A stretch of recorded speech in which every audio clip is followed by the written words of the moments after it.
अस्सलाम वालेकुम स्टूडेंट्स, क्या हाल है आपके? ठीक हैं आप?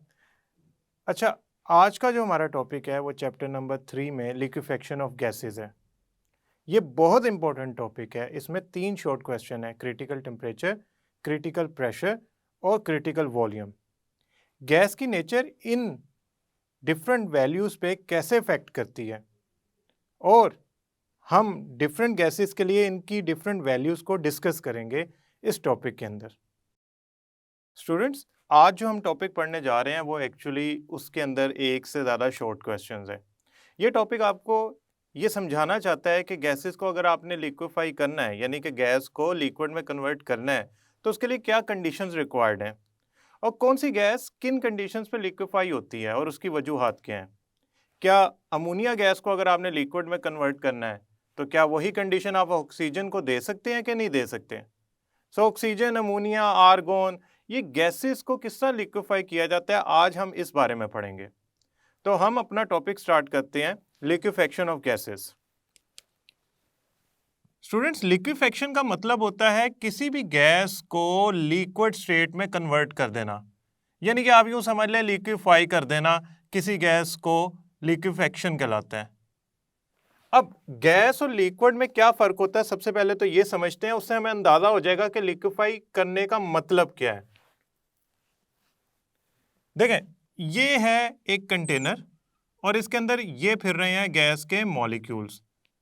आप देख सकते हैं गैस के मॉलिक्यूल एक दूसरे से बहुत दूर हैं, फासला है, और इनमें तो फोर्सेस ऑफ अट्रैक्शन भी नेग्लिजिबल है। अच्छा, अगर मैं लिक्विड स्टेट बनाऊं, से ये है वाटर के वेपर्स या अमोनिया की गैस है, किस फॉर्म में? गैसियस स्टेट में। अगर मैं इसको अमोनिया को लिक्विड स्टेट में बनाना चाहता हूं तो होगा क्या कि अमोनिया के जो मॉलिक्यूल्स होंगे वो एक दूसरे के करीब करीब होंगे, उनमें स्ट्रॉन्ग फोर्स ऑफ अट्रैक्शन होगी और वो ज़्यादा सारे इकट्ठे ज्वाइंट होंगे with certain force of attraction with each other, और ये सब फैले हुए भी नहीं होंगे जिस तरह गैस फैली हुई है। ये जो लाइंस है between the molecule, that is actually telling a strong force of attraction जो कि मॉलिक्यूल्स के दरमियान एग्जिस्ट करती है। इसमें और इसमें दो चीज़ों का फर्क है। पहला, गैस मॉलिक्यूल्स के दरमियान डिस्टेंस बहुत ज़्यादा है, इधर ऐसा नहीं है। The distance between the molecule in liquid state is very very low, बहुत कम होता है, गैसेस में बहुत ज़्यादा होता है। यानी कि पहला जो फर्क आया है तो वो फर्क आया स्पेसिस बिटवीन मॉलिक्यूल का। यानी कि अगर आप गैस अमोनिया और गैस लिक्विड फॉर्म में आप इस गैस को लिक्विड फॉर्म में कन्वर्ट कर दें अमोनिया को, तो इनमें जो पहला फर्क आएगा वो स्पेस का डिफरेंस आ जाएगा। गैसेस में ज़्यादा होगी और लिक्विड है उसमें बहुत कम हो जाएगी। Second, intermolecular forces. गैस में तो आपको लग रहा होगा इंटरमॉलिक्यूलर फोर्सेस, गैस में तो आपको लग रहा होगा जैसा इंटरमॉलिक्यूलर फोर्सेस ना होने के बराबर है, तभी तो हर molecule independently degree of freedom रखता है, कोई एक्स एक्सिस को जा रहा है, कोई वाई एक्सिस को जा रहा है, कोई जेड एक्सिस को मूव कर रहा है। लेकिन लिक्विड के अंदर मॉलिक्यूल आपस में एक दूसरे से एक स्ट्रॉन्ग फोर्स ऑफ अट्रैक्शन से जुड़े हुए हैं। अगर एक मॉलिक्यूल आगे जाने की कोशिश करता है तो वो पीछे वाले को अपने साथ खींच के ले आता है। ये strong forces of attraction liquid में तो है, गैसियस स्टेट में नहीं है। तो आपने क्या करना होता है, गैस को इस स्टेट से उठा के अगर इस स्टेट में ले आएंगे तो वो लिक्विफाई हो जाएगी और प्रोसेस लिक्विफेक्शन कहलाएगा। अगर आप स्टेट नंबर 1 से स्टेट नंबर 2 में लाना चाहते हैं तो पहले तो आप उनके दरमियान स्पेसिस कम करें। You can do this by applying pressure. दूसरा ये है कि आप उनमें इंटरमॉलिक्यूलर फोर्सेस डेवलप करें। You can do this by reducing spaces and by reducing temperature. Temperature कम होने से क्या होगा? टेम्परेचर कम होने से मॉलिक्यूल्स की काइनेटिक एनर्जी कम हो जाएगी, वो एक दूसरे को छोड़ के दूर दूर जाने की बजाय, डिग्री ऑफ फ्रीडम रखने की बजाय, दूर जाने की बजाय एक दूसरे के करीब आना शुरू हो जाएंगे। जैसे ही वो करीब आएंगे उनमें रिपल्सिव और अट्रैक्टिव फोर्सेस ऑपरेट करना शुरू कर देंगी। जैसे ही अट्रैक्टिव फोर्सेस डोमिनेट कर जाएंगी वो लिक्विड स्टेट में कन्वर्ट हो जाएंगे। इसका मतलब मुझे मॉलिक्यूल्स को करीब लाना है। उसके लिए आप प्रेशर अप्लाई करें, उनकी काइनेटिक एनर्जी रिड्यूस करनी है, उसके लिए टेम्परेचर कम करें और फोर्सेस ऑफ अट्रैक्शन डेवलप करनी है। तो पहले ही वो करीब आ गए हैं, अब वो फोर्स ऑफ अट्रैक्शन डेवलप करेंगे और टेम्परेचर जो है वो कम होने से उनमें फोर्स ऑफ अट्रैक्शन डोमिनेट करेगी और वो क्या करेंगे, आपस में लिक्विड स्टेट में कन्वर्ट होना शुरू हो जाएंगे। यानी कि मुझे दो कंडीशंस अगर अप्लाई कर दूं तो मैं किसी गैस को लिक्विड स्टेट में कन्वर्ट कर सकता हूं। मैं प्रेशर इंक्रीज कर दूं और जो उसका टेम्परेचर है केल्विन स्केल के अंदर वो डिक्रीज कर दूं। अब आप ये सोच रहे होंगे क्या हर गैस पे एक जैसा प्रेशर इंक्रीज कर दें, एक जैसा टेम्परेचर डिक्रीज कर दें तो क्या हर गैस लिक्विड स्टेट में कन्वर्ट हो जाएगी? हाँ, ये बात सच है कि हर गैस लिक्विड स्टेट में कन्वर्ट हो सकती है, मगर हर कंडीशन पे नहीं। ऐसा नहीं है कि आप अगर एक कंडीशन अप्लाई कर रहे हैं ऑक्सीजन के लिए तो वही कंडीशन अगर आप अमोनिया या हाइड्रोजन के लिए अप्लाई करेंगे तो ज़रूरी नहीं है कि वो भी लिक्विड स्टेट में कन्वर्ट हो जाए। उसकी वजह हर गैस की अपनी नेचर होती है। कुछ गैसेस पोलर होती हैं, कुछ गैसेस नॉन पोलर होती हैं, कुछ की फोर्स ऑफ अट्रैक्शन बड़ी आसानी से डेवलप हो जाती हैं, तो उनको थोड़ी बहुत कंडीशन देके भी लिक्विफाई किया जा सकता है। हर गैस के साथ ऐसा नहीं होता। हाइड्रोजन के लिए आप -100 डिग्री से भी नीचे चले जाएं तो जाके उसमें कहीं जाके फोर्स ऑफ अट्रैक्शन डेवलप होंगी और वो लिक्विड स्टेट में कन्वर्ट होगी। वाटर के लिए आपको इतना कम टेम्परेचर करने की ज़रूरत नहीं है उसको लिक्विड स्टेट में कन्वर्ट करने के लिए कि आप -100 डिग्री पे जाएं तब जाके वाटर के जो वेपर्स हैं वो लिक्विड स्टेट में कन्वर्ट होंगे। वजह उनमें फोर्सेस ऑफ अट्रैक्शन का फ़र्क है। हाइड्रोजन और हीलियम जैसे छोटे छोटे मॉलिक्यूल्स फोर्स ऑफ अट्रैक्शन ही नहीं डेवलप कर पाते अगर आप उन पे प्रेशर अप्लाई करते हैं और टेम्परेचर कम करते हैं। तो हमें एक एक्सट्रीम वैल्यू के प्रेशर और टेम्परेचर अप्लाई करने पड़ते हैं। मसलन 100 के करीब करीब ATM प्रेशर अप्लाई करना पड़ता है और -100 डिग्री से भी कम टेम्परेचर देना पड़ता है, तो तब जाके हमारा जो स्टेट है गैस की वो लिक्विड में कन्वर्ट होने की तरफ जाती है गैस। ऐसी गैसेस की नेचर उनको डिक्टेट कर रही होती है कि आपको इतनी सीवियर कंडीशंस चाहिए। अब वो जो 3 डेफिनेशंस हैं जो लिक्विफेक्शन में हमारे लिए बहुत इंपॉर्टेंट है और शॉर्ट क्वेश्चन के तौर पे तकरीबन हर साल आती हैं, वो है क्रिटिकल टेम्परेचर, क्रिटिकल प्रेशर और क्रिटिकल वॉल्यूम। हम इनको 1 बाय 1 पढ़ेंगे एज अ शॉर्ट क्वेश्चन और इनको डिस्कस भी करेंगे। तो सबसे पहले पढ़ते हैं क्रिटिकल टेम्परेचर लिक्विफेक्शन के प्रिंसिपल के अंदर क्या होता है। क्रिटिकल टेम्परेचर को पहली बात है हम शो करते हैं TC से। किसी भी गैस का क्रिटिकल टेम्परेचर TC से शो होता है। ये हाईएस्ट टेम्परेचर होता है, इट इज हाईएस्ट टेम्परेचर। ये वो हाईएस्ट टेम्परेचर होता है जिसके ऊपर a gas can exist in the form of liquid. ये वो हाईएस्ट टेम्परेचर होता है जिसमें कोई गैस लिक्विड स्टेट में एग्जिस्ट कर सकती है। इससे ऊपर जाएंगे वो लिक्विड स्टेट में नहीं जाएगी। उसकी वजह जैसे ही आप इस टेम्परेचर से ऊपर जाते हैं उसकी काइनेटिक एनर्जी इतनी बेहतर हो जाती है कि वो अपनी फोर्सेस ऑफ अट्रैक्शन को डोमिनेट कर जाती है और गैसियस स्टेट में कन्वर्ट हो जाती है। सो इस वैल्यू से ऊपर जिस गैस की हम बात कर रहे हैं, मसलन अगर हम बात कर रहे हैं अमोनिया की, अमोनिया का जो क्रिटिकल टेम्परेचर है, अमोनिया का जो क्रिटिकल टेम्परेचर है उसकी वैल्यू है 132.44 डिग्री सेंटीग्रेड। अगर आप इस टेम्परेचर से ऊपर जाते हैं, से 180 डिग्री पे जाते हैं और आप चाहते हैं कि अमोनिया लिक्विड स्टेट में 180 डिग्री पे कन्वर्ट हो जाए, तो ऐसा नहीं हो पाएगा जितना मर्जी प्रेशर अप्लाई कर लें। आपको इस टेम्परेचर से नीचे रहना पड़ेगा। क्यों? इससे ऊपर अमोनिया के मॉलिक्यूल्स के पास काइनेटिक एनर्जी सफिशिएंट होगी कि वो लिक्विड स्टेट की अट्रैक्टिव फोर्सेस को डोमिनेट कर जाएं या बनने ना दें परमानेंटली और गैसियस स्टेट में रिकन्वर्ट हो जाएं। तो इस टेम्परेचर से नीचे रहते हुए अमोनिया लिक्विड स्टेट में कन्वर्ट हो सकता है, ऊपर नहीं। अब बात यूं है कि अगर मैं अमोनिया का क्रिटिकल टेम्परेचर देखूं तो वो आया है 132.44 और अगर मैं आर्गोन या ऑक्सीजन का देखते हैं, हम ऑक्सीजन का देखूं क्रिटिकल टेम्परेचर तो मेरे पास आया -118.75 डिग्री। अब इतना बड़ा फर्क क्यों है? ये तकरीबन 100 डिग्री का फर्क है। उसकी वजह यह है कि जो गैसेस होती है ना, उनकी नेचर उनकी क्रिटिकल टेम्परेचर पे बहुत ज़्यादा इफेक्ट करती हैं। मसलन अमोनिया के अंदर पोलैरिटी होती है, पोलर गैस है, तो उसमें फोर्स ऑफ अट्रैक्शन डेवलप करना निस्बतन आसान है, और उसकी फोर्स ऑफ अट्रैक्शन इतनी जल्दी टूटती भी नहीं है कि आप टेम्परेचर इंक्रीज करें तो फोर्स ऑफ अट्रैक्शन गायब होगी। क्यों? पोलर है, पार्शियल जो एंड्स हैं, पार्शियल पॉजिटिव पार्शियल नेगेटिव, एक दूसरे को अट्रैक्ट कर रहे होंगे। ऑक्सीजन नॉन पोलर गैस है, और अमोनिया के मुकाबले में इसमें फोर्स ऑफ अट्रैक्शन बड़ी मुश्किल से डेवलप होती है। Non polar gas London dispersion forces अगर डेवलप कर भी लें तो ज़रा सा टेम्परेचर उनको मिला तो वो ख़त्म होगी। तो बहुत कम टेम्परेचर पे जाके हम परमानेंटली उसमें फोर्स ऑफ अट्रैक्शन डेवलप कर पाते हैं, और इस वजह से इनका क्रिटिकल टेम्परेचर जो होता है वो बहुत लो होता है। तो वो जो 3 फैक्टर्स जो डिक्टेट कर रहे हैं क्रिटिकल टेम्परेचर को, वो कौन कौन से हैं? वो 3 फैक्टर्स हम ऐसा करते हैं, इधर ही लिख लेते हैं। पहला, nature of inter molecular forces. अगर तो पोलर है तो क्रिटिकल टेम्परेचर बहुत ज्यादा होगा। ये देखें, वाटर वेपर पोलर है, इसका क्रिटिकल टेम्परेचर 374 डिग्री है।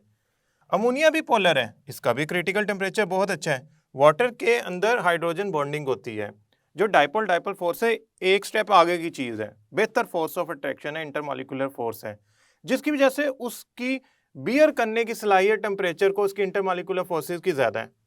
आर्गोन नोबल गैस है, ना ये डायटोमिक मॉलिक्यूल की फॉर्म में होती है, ना किसी से बॉन्ड बनाती है, खुद ही एक छोटा सा मॉलिक्यूल रैंडमली मूव कर रहा होता है।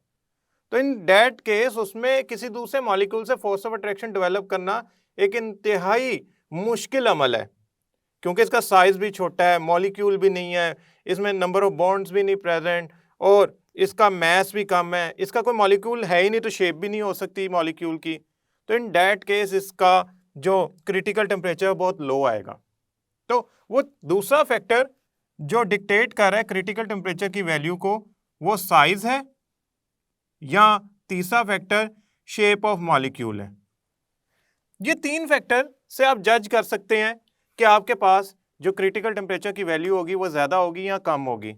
आपके पास अगर 2 गैसेज हों ए और बी, और एज अ केमिस्ट आपसे मैं कहूं कि ए गैस पोलर है और इसका मॉलिक्यूलर मास बहुत ज़्यादा है, बी गैस नोबल गैस है, यानी कि नॉन पोलर और कम मॉलिक्यूलर मास वाली, मॉलिक्यूल ही नहीं बनाती, अकेला मोनोएटॉमिक मॉलिक्यूल की फॉर्म होती है, ये मॉलिक्यूल किसी और से बॉन्ड बना के नहीं बना सकती, मोनोएटॉमिक होती है। नोबल गैस है, मोनोएटॉमिक है। तो आपसे मैं पूछूं, आपके ख्याल में किसका क्रिटिकल टेम्परेचर ज्यादा होगा? एज ए एमसीक्यू आ जाए तो आपने यकीनन ए को सिलेक्ट करना है, उसकी वजह कि nature of bonding, shape, size molecule का इफेक्ट करता है क्रिटिकल टेम्परेचर को, और जो पोलर होते हैं, साइज में बड़े होते हैं, उनका क्रिटिकल टेम्परेचर ज्यादा होता है। अब चलते हैं हम दूसरी डेफिनेशन की तरफ, वो है क्रिटिकल प्रेशर। ये वो प्रेशर है जो क्रिटिकल टेम्परेचर पे अप्लाई किया जाए तो गैस लिक्विड स्टेट में कन्वर्ट हो जाती है। So it is pressure applied at critical temperature to convert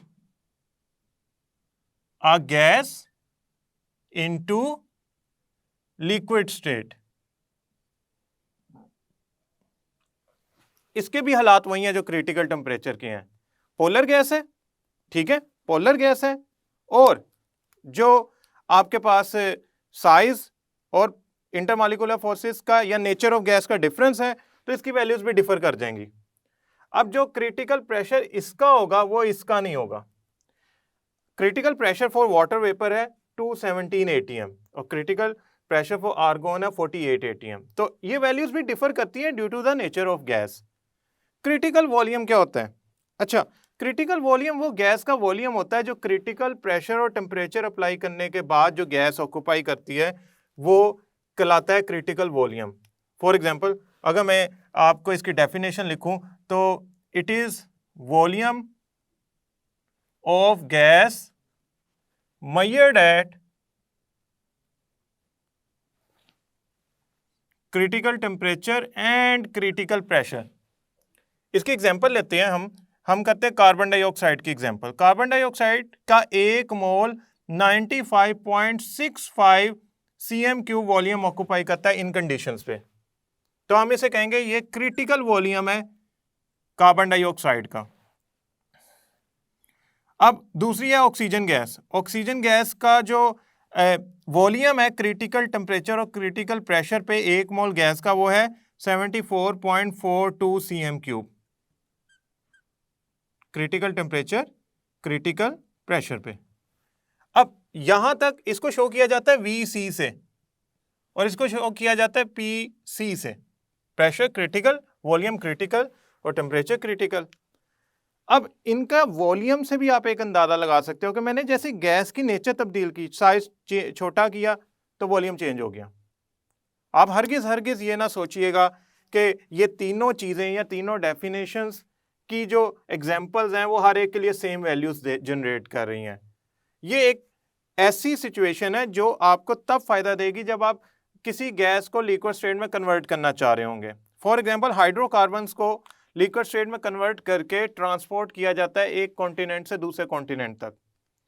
उसका फायदा ये होता है कि जब वो लिक्विड स्टेट में कन्वर्ट होते हैं तो बहुत बड़ा वॉल्यूम गैस का वो थोड़े वॉल्यूम में आ जाता है, तो ट्रांसपोर्टेशन आसान हो जाती है थ्रू सी चैनल और एनी वाटर चैनल। अब उधर जो केमिस्ट होते हैं या केमिकल इंजीनियर्स होते हैं वो क्या करते हैं, इस चीज़ को देखते हैं कि हमारी जो गैस है वो किन कंडीशंस पे लिक्विफाई हो सकती है। वो गैस की नेचर चेक करते हैं, उस पर एक्सपेरिमेंट करते हैं या ऑलरेडी अवेलेबल लिटरेचर से वो डाटा निकालते हैं और उसको लिक्विफाई करते हैं। अगर मैं एक एज अ केमिस्ट ऑक्सीजन को लिक्विफाई करना चाहता हूँ 25 डिग्री सेंटीग्रेड पे, तो मैं उसको नहीं कर पाऊंगा। उसकी वजह यह है कि उसका क्रिटिकल टेम्परेचर रूम से कम है, तो मुझे टेम्परेचर रिड्यूस करना पड़ेगा अनटिल अनलेस वो इसके क्रिटिकल टेम्परेचर से कम ना हो जाए। अब यहां पे एक और बात जो आपने समझनी है, जितना आप क्रिटिकल टेम्परेचर से नीचे जाते जाएंगे, मसलन क्रिटिकल टेम्परेचर की वैल्यू है 10 डिग्री, आप चले गए -10 पे, तो उतना ही आसान हो जाएगा उस गैस को लिक्विफाई करना। फॉर एग्जांपल 10 डिग्री पे जो प्रेशर यूज हुआ था वो है 2 atm, तो वो अब वो -10 डिग्री पे कम हो जाएगा। तो क्रिटिकल टेम्परेचर से जितना नीचे जाते जाएंगे उतना आपको लेस प्रेशर लगाना पड़ेगा उस गैस को लिक्विफाई करने के लिए। लेकिन एक बात कंफर्म है, क्रिटिकल टेम्परेचर से ऊपर गए तो जितना मर्जी प्रेशर लगा लें, सफिशिएंट लगाएं या उससे ज़्यादा लगा लें, you cannot convert a gas into a liquid state until unless you move towards the line of critical temperature. अब स्टूडेंट्स, ये आपको एक थोरो एनालिसिस मिला है लिक्विफेक्शन ऑफ गैसेस करने के लिए कुछ प्रिंसिपल्स का, कि इन प्रिंसिपल से हट जाएंगे तो लिक्विफेक्शन नहीं हो पाएगी। फिर आप जो मर्जी कंडीशन देना चाहें ऐसा नहीं है, they required a specific condition, उसके बाद लिक्विफेक्शन शुरू होती है, गैसेस लिक्विफाई होना शुरू होती हैं। शॉर्ट क्वेश्चन इंतहाई इंपॉर्टेंट, आपने ये 4 वैल्यूज याद करनी है। ये 4 वैल्यूज एमसीक्यूज के तौर पे बोर्ड में या एंटी टेस्ट में अपीयर हो सकती हैं। ये भी याद रखना है कि पोलर गैस, पोलैरिटी रखने वाली गैसेस जो होती हैं, they have higher critical temperature and pressure. अगर आप ये सारी सिचुएशन को समझ लेते हैं तो एज अ केमिस्ट और as a chemical engineer you can liquefy any gas if you have available literature of critical temperature and critical pressure and nature of gas।